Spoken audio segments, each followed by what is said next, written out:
తెలంగాణలో పార్టీ ఫిరాయింపులపై నేడే తీర్పు. అరకులోయ ఘాట్ రోడ్లో విరిగిపడ్డ కొండ చర్యలు. తాను గెలిస్తే వారికి కఠిన శిక్షలు తప్పవంటున్న ట్రంప్. ఇలాంటి వార్తల్ని 30 సెకండ్స్ ఫుల్ న్యూస్ లో చూద్దాం.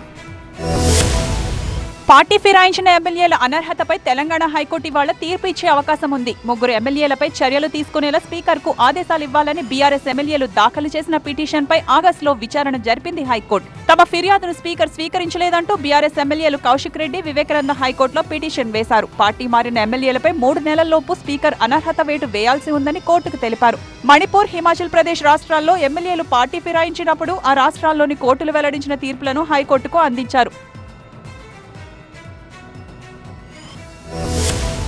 ఉత్తరాంధ్రను వర్షాలు వణికిస్తున్నాయి. భారీ వర్షాలతో ప్రజలు తీవ్ర ఇబ్బందులు పడుతున్నారు. అల్లూరి జిల్లాలో వర్షాలకు కొండ చర్యలు విరిగి పడుతున్నాయి. అరకులోయ ఘాట్ రోడ్ లో కొండ చర్యలు విరిగి పడటంతో ఘాట్ రోడ్ లో కిలోమీటర్ల మేర ట్రాఫిక్ నిలిచిపోయింది. దారి లేక వాహనదారులు తీవ్ర ఇబ్బందులు పడ్డారు. గంటల కొద్దీ రోడ్డుపైనే నిరీక్షించారు. విషయం తెలుసుకున్న పోలీసులు, అధికారులు ఘాట్ రోడ్ లో వెంటనే చర్యలు చేపట్టారు. రాళ్లు, మట్టిని తొలగించేందుకు తీవ్రంగా శ్రమించారు.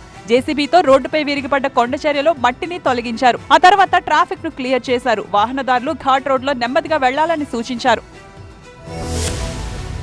మంచిర్యాల జిల్లా బెల్లంపల్లి పట్టణం నడిబొడ్డున వరుస దొంగతనాలు కలకలం రేపాయి. ఏకంగా 5 దుకాణాల్లో దొంగలు చోరీకి పాల్పడ్డారు. బెల్లంపల్లి పట్టణంలోని బజార్ ఏరియాలో ఆదివారం రాత్రి భారీ దొంగతనం చోటు చేసుకుంది. 5 దుకాణాలు నగదుతో పాటు ఫోటో కెమెరాలు ఎత్తుకెళ్లారు. పట్టణంలోని Tilak photo studio, Balaji electrical, Pandit medical స్టోర్లతో పాటు మరో 2 కిరాణం దుకాణాల్లో చోరీకి పాల్పడ్డారు. ₹1,00,000తో పాటు 3 ఫోటో కెమెరాలు దొంగలు ఎత్తుకెళ్లినట్లు పోలీసులకు ఫిర్యాదు చేశారు బాధితులు. 1వ పట్టణ 1 టౌన్ ఇన్స్పెక్టర్ దేవయ్య ఆధ్వర్యంలో దర్యాప్తు ప్రారంభించారు. క్లోజ్ టీం ఆధ్వర్యంలో వివరాలు సేకరిస్తున్నారు.